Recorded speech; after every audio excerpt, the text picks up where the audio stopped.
be with President Zelensky. We've talked a little while, and we speak on occasion by phone. We had a great talk the other day, I think, very positive. And I think we have some very good stories to tell, what's going on. He wants to see a settlement, and I think President Putin wants to see a settlement. And usually that means a settlement, but who knows, this is a tough one. But I just, we just had our NATO meeting, and it was a great meeting. You probably heard it was a great meeting. There was a lot of love in that room, okay, a lot of unity. And I don't think it could have been, Marco, what do you think? It couldn't have gone much better. Do you have a feeling as to what you just saw? Very positive. A lot of unity, strength in it. Yeah, really good. Scott, what do you think?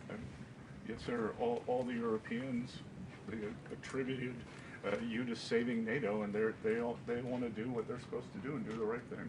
Yeah, there was something very special. And I will say that what they've done with Turkey and President Erdogan has been a friend of mine. He's been a friend of mine for a long time. Strong man, good man, and he's done a fantastic job. Every road, everything's perfect. He's from the airport to the destination, everything's been perfect. So we had a really good meeting, and we thought this would be a good time for President Zelensky and I to meet, and we'll see what we can do. But we've actually developed a good relationship. It's hard to believe, right? From the Oval Office to now, I think we've developed a very good relationship. And this is not the end. No, this is not. This is going to be the beginning, maybe. Yeah. Just the beginning. And you know, the country has a lot of future. It has such great land, such great assets, such great people. And you have a lot of people. I was with a group in Poland, and you have a lot of people in Poland, and which is a terrific country with a really great president. I happen to endorse him, and he's doing a very good job. And they were saying they love Poland, but they really want to go back. You know, you're going to get a lot of people back when this is over. They left some, and they're all. I think they're going to come back. A big percentage are going to come back. So have a good talk, and we're going to see how it all goes. And Mr. President, would you like to say something? Thanks so much, Mr. President. Thank you very much for this meeting, and we are very thankful, as always, to your support, American support, bipartisan support. Thanks for the invitation to this summit, and I think that I agree with you. We have a lot what to discuss and what to speak about, and of course we are thankful for the Pearl program. And we want to share with you some details what we want to raise during our meeting. Air defense is the priority. The second point, or maybe the first, about negotiations. I think, yes, we understand what to do. It's our estimation what to do, how to bring this, and I hope that we will do. I'm sure that we will do everything to stop this war. Yeah, and I'm very happy that our side began to work on drone deal, and it's very good beginning, and I hope that today I will have possibility to also to discuss with you some very important details. Thank you so much. Well, we've settled a lot of wars, and this one is the one that I thought maybe would be the easiest. But Putin's a difficult character, and this guy's a difficult character. It's not the easiest thing, and there's a lot of commitment. And there's a lot of love of the countries and everything else, but I think we've made a lot of progress in the last couple of weeks, and we'll see how it all goes. So, do you have any questions? President Trump, sir. President Trump. With the Iran ceasefire possibly over, can we expect the resumption of full-scale hostilities? They are behaving very badly, as they have for 47 years. And you know, we hit them hard last night after they launched a couple of. You don't have to know about this. You got stuff on your mind.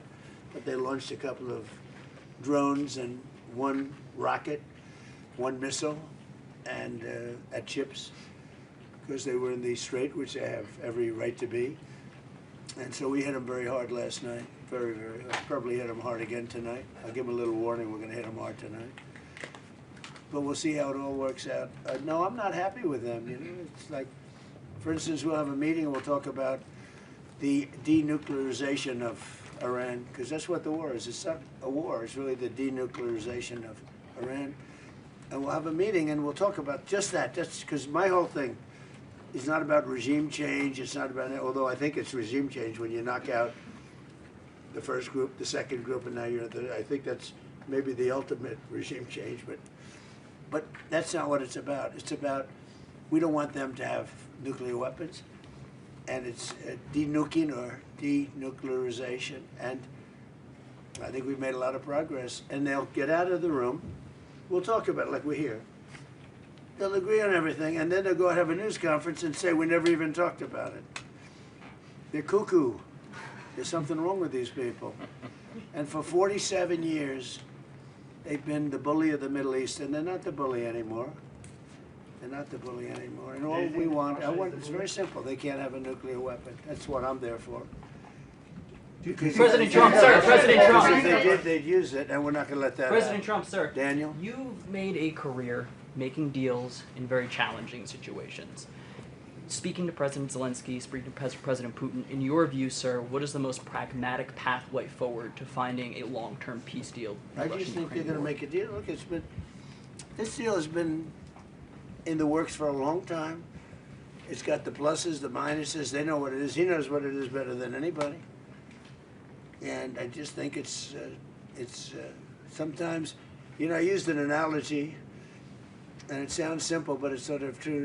You have two kids in a park, and they don't like each other, and they start fighting. Sometimes you have to let them fight, let them see that it's tough. You know, it's tough. Fighting is tough. And he's done an amazing job. Look, he's been very effective. Now he's had the best equipment because he's had our equipment, and he's had great. But somebody has to use that equipment, and you have a lot of brave people that are using that equipment. And Russia, you know, it's a big country, but it's a big force.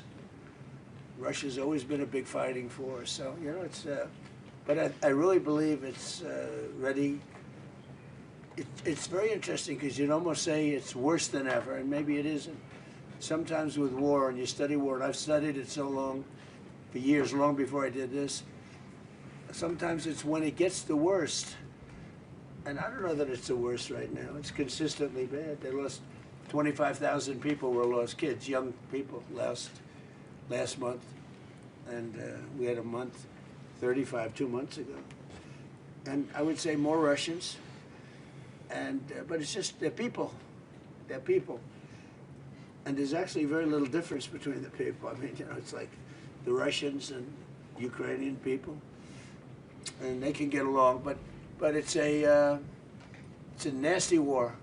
Thousands and thousands, mostly soldiers, are being killed. The battlefields, I see pictures and it's horrible. He thinks it's horrible. We all think it's horrible. And the president wants to get it done, and I believe that President Putin wants to get it done, and that should be a good combination. Thank you. Mr. President, what is your assessment on Ukraine's strike on Russian oil refineries and military factories? Where are you from? Ukraine. Phrase the question differently, please. Ukraine delivered strikes on Russian military factories and on oil refineries, and they ran out of gas. Marco, why don't you answer that? Because you're right in the middle of it. Yeah, no, I think what you're discussing is the ability of Ukraine to reach deep inside of Russia and conduct strikes. Sure.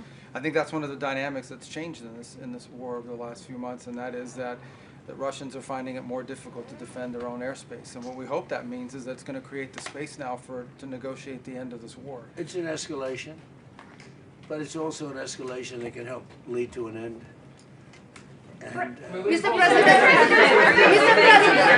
what makes you think that Mr. Putin might be seeking for the settlement? so where are you from? Radio Free Europe's Ukrainian service. I'm from Ukraine. Okay, good. Because I talked to him. I talked to him. I talked to President Zelensky, and I think that's all I've done. My whole life I made deals. That's, I guess becoming president was making a deal, right? It was like a lot of little individual things. In the end, it's making a deal. And that's what I do. And I do it well, and I know when people want to make a deal. I think he wants to make a deal. And I do feel that President Zelensky would like to get back to rebuilding his country as opposed to, you know, having all of this death and destruction. Ukraine has tremendous potential. He understands that. We talk about that. He talks about that more than he talks about the war. You know, to me, I think you might find that more exciting than the war. It's brutal. The other's the beauty of it. You know, I think he'll build a great country. I think he's going to build it. We have a little stake in that country, you know, because we have some land in that country, but we have minerals. It's among the wealthiest. It's among the best land anywhere in the world for rare earth. And we have some, Russia is bombing my we have some safety rare account. earth. I look forward to taking advantage of it at the right time. Mr. President, Europe to make Patriot missiles in Europe. He's one of my favorite soldiers. I see him. He's central casting. You, right? You doing okay? Yes, We see him at meetings. He's good. He's done a great job.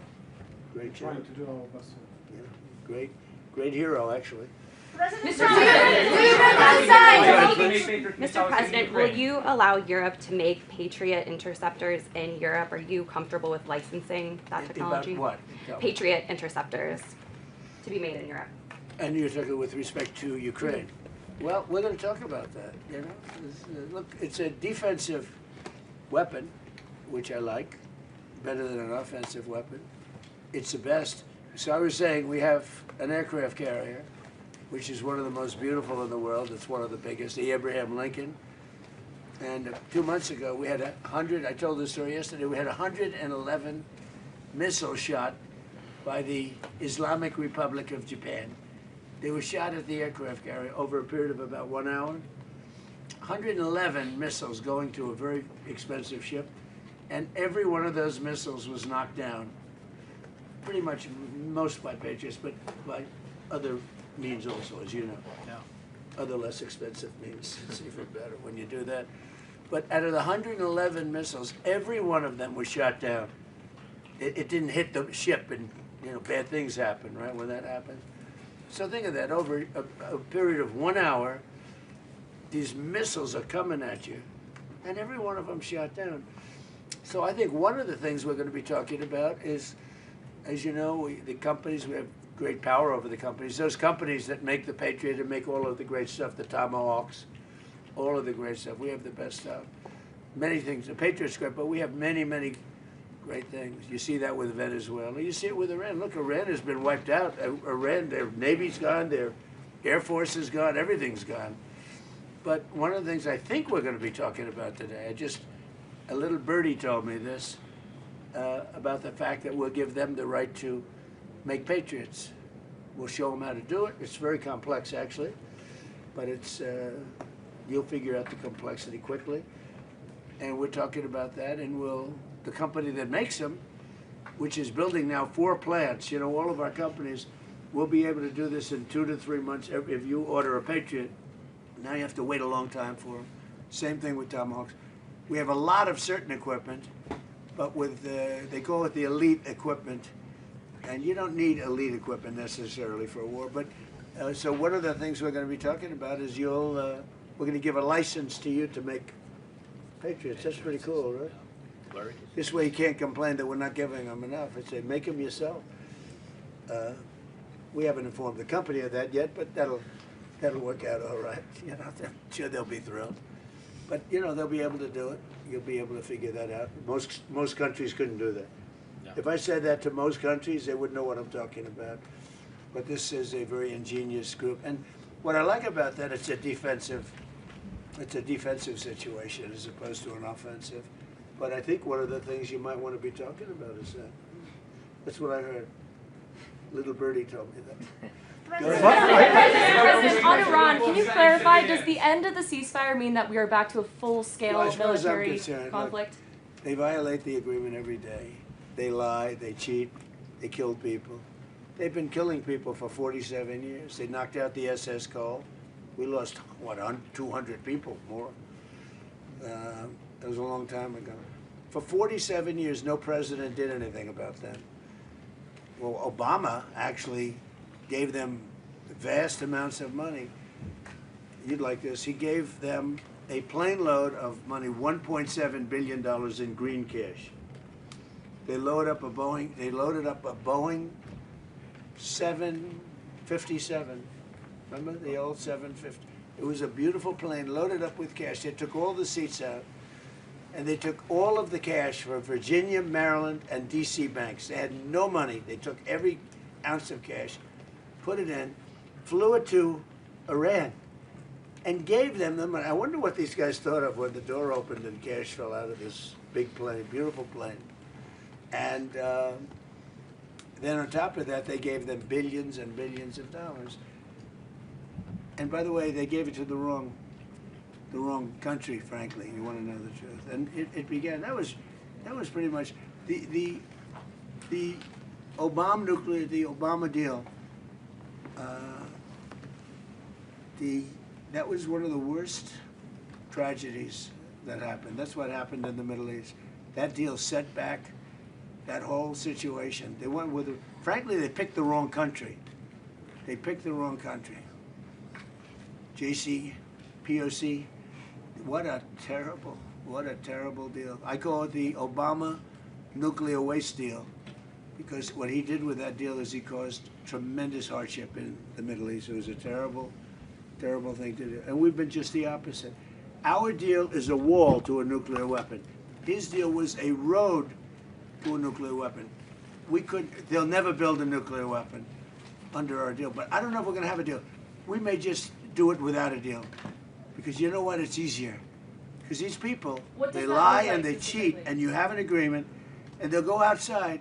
For instance, they agreed, well, we'll never have a nuclear weapon. They agreed. Then they go outside, they have a news conference, or they leak that we never discussed the subject.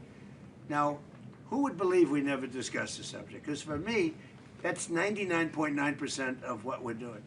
It's denuclearization of Iran, okay?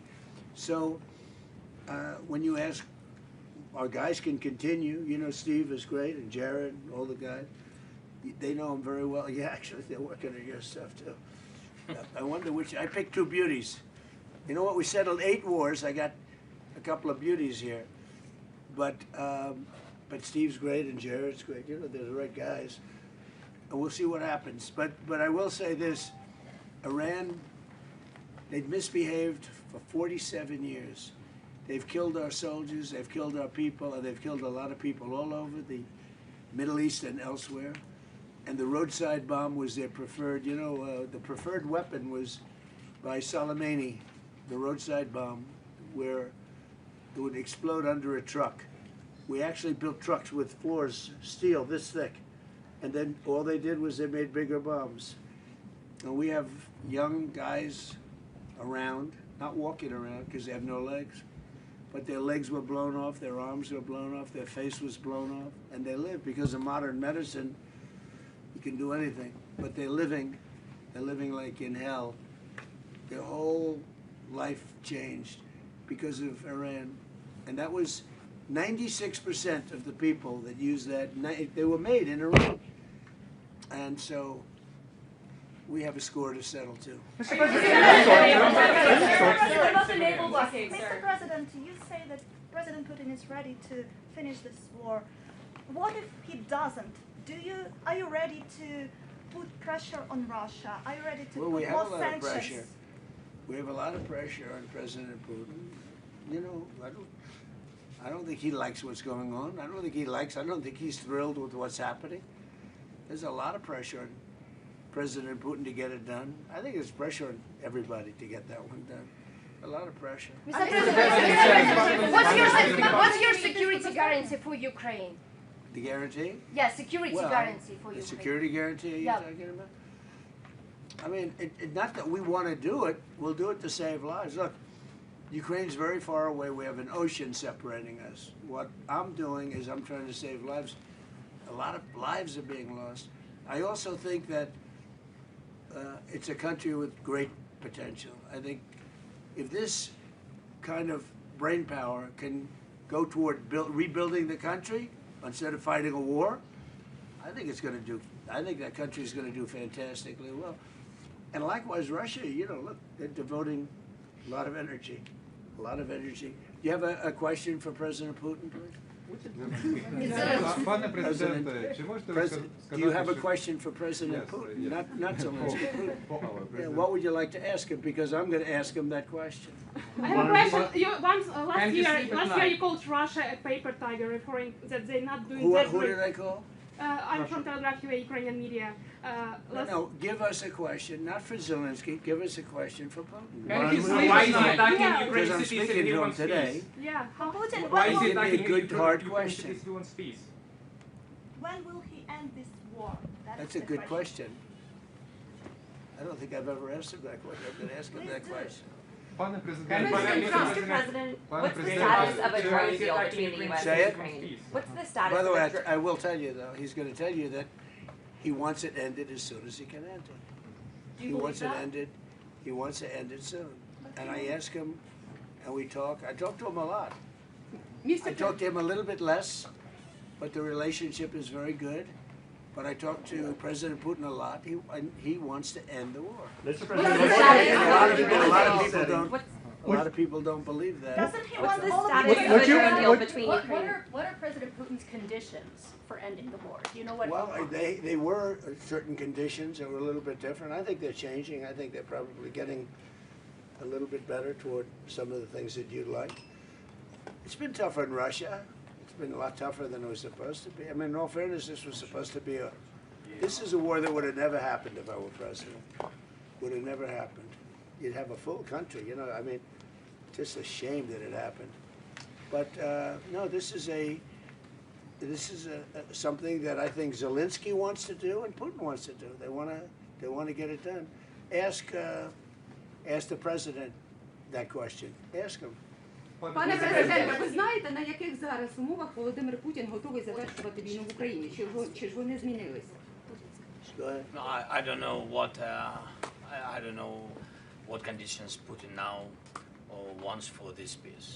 So I think that they are changing in any way because at the very beginning of full-scale war he was stronger, and now I think he is losing initiative on the battlefield. I think his army, but that's why I think that because of technologies, because it's not the question now of number of people. People, our heroic people, are very important. But now it's not the question of only number of people. First of all, people and technologies. People with technologies. Now I think that we have better steps, technological steps further than Russia, maybe quicker, because you know that they produce a lot of different things, which are tough, strong against us, but we are quicker, and that's why I think that now initiative moved to our hands, not totally, but moved. We are trying to move this war to the sky from the battlefield. That's why we now begin to control the battlefield. This is very important. It's difficult when you have less people to move them back, but we found another way how to do it, to cut their logistic for their army. It's about weapon, petrol, diesel, without massive human losses. That is the difference between us, by the way. Russia is, I mean, this He's got a lot of support. I just left a room with, where they have, I mean, mostly European, you have Canada, but mostly European countries. And they have great support for Ukraine. And, really great support. One of the things, you talk about questions for Putin, but one of the things that I talked to him about was, where would you want to meet? And he said, ideally in Moscow. I said, you're not going to meet in Moscow. It just doesn't work. You can't do that. But he'll meet, and Zelensky's going to meet, and something's going to happen that's going to be positive. And I hope it's going to happen soon, because they have to, number one, lives, but number two, building your country, because it's got a tremendous future, in my opinion. Yeah. Where would it be held, and when would that happen? I don't know. Mr. President. President Putin said, I would love to meet in Moscow. And I said, I don't think, I have to put myself in his position. I don't know that he'd go to Moscow. Maybe he would. Would you go to Moscow? It's difficult. There are a lot of Ukrainian drones there. That's right. It's dangerous for me. He doesn't want to be hit by a drone. Budapest? Europe? No, it's hard. It's hard to go to Ukraine. Mr. President, how I didn't want to ask him that question. Mr. President, how to ensure that Ukraine will not be attacked again by Russia? What about? How to make sure that Ukraine will not be attacked by Russia again? Look, you mean in the future? Yes. You mean after there's an agreement? Well, we're going to work on a security guarantee that, and Russia respects us a lot, and we're going to work on some kind of a security. If we can make the right deal, we'll help Europe. I mean, Europe is going to be watching it, but we're going to be helping them, and we'll work on some kind of a security package that will make sure. I don't think that's going to happen. I think that if we make a deal, Russia is going to be very happy, and they're going to get on with other things. They have, by the way, as a country too, they have tremendous potential. They have tremendous land, valuable land that they can do things with, and they have tremendous potential. But I don't think it's going to happen. I don't see, that question is, oh, they're going to attack again. I don't see it at all. I think they've had it. They've had, this has been going on for almost 5 years, right? Yeah. Who would have thought? I mean, it's a tribute because it's a bigger country, strong country, and it's an amazing tribute. Anything else? With the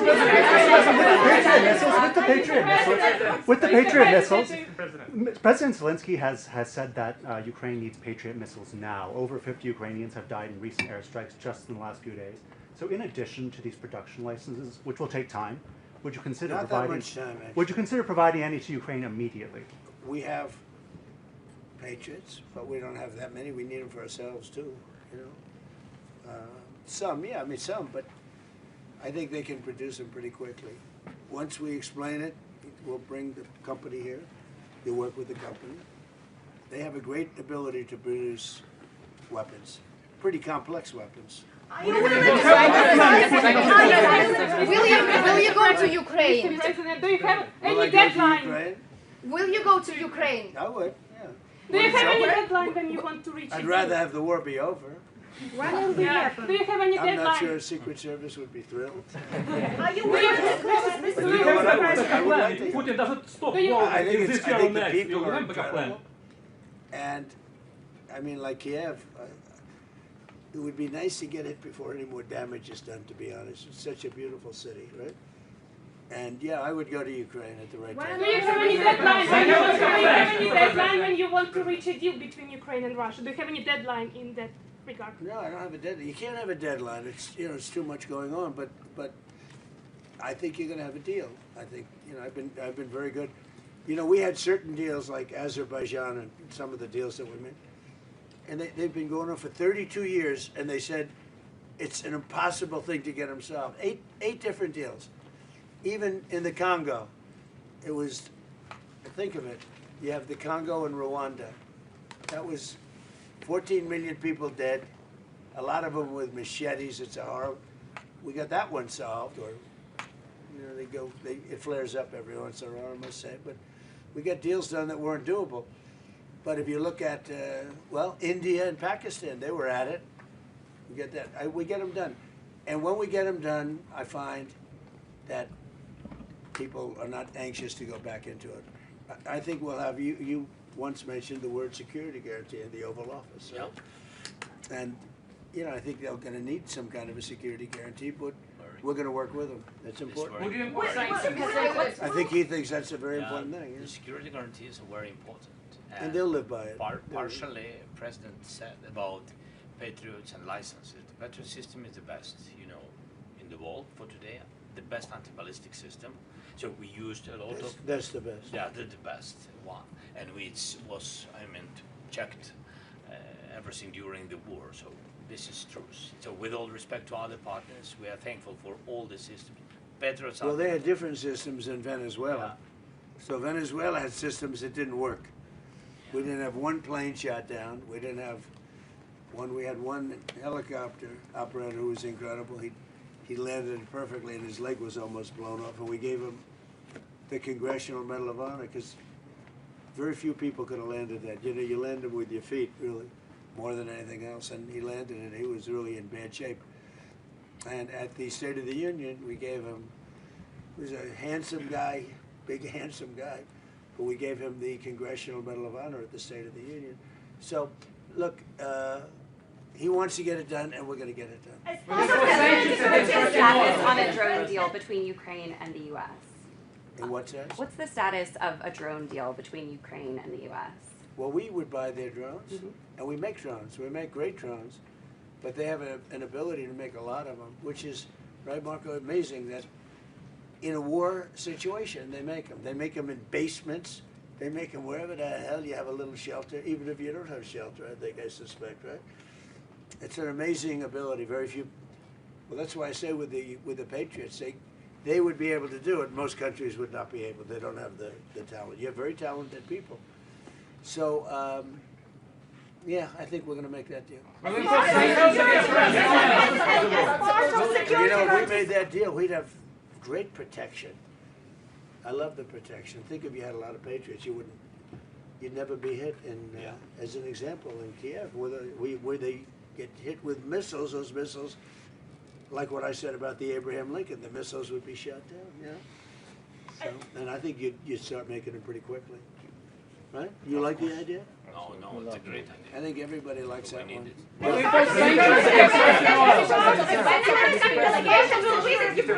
As part of security guarantees, are you ready to close the skies in case Russia attacks again? Close what? To close the skies over Ukraine in case Russia.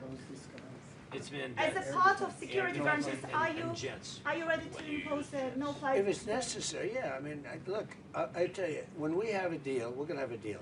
Security guarantee or no security guarantee. If we have a deal, we're going to have a deal. We're not going to have to worry about what you're saying. We're going to have a deal. I think if we come to a solution, which I think we will, we're going to have a deal. Now, we want to make sure the deal sticks. Some people don't think it will. I think it will.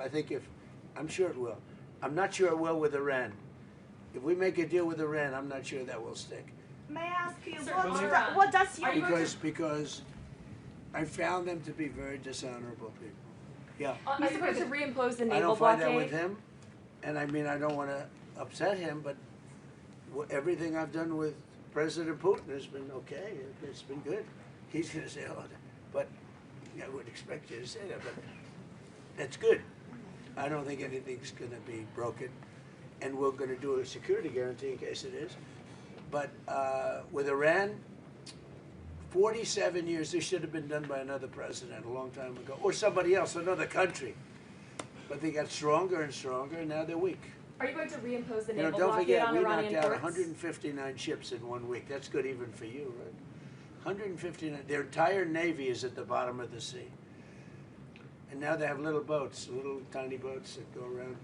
And we knocked about 28 of them out last night with the same weapon we use for the drug people. You know, drugs are down, by the way, drugs by sea are down 97%, meaning nobody wants to get into those boats and take drugs into it.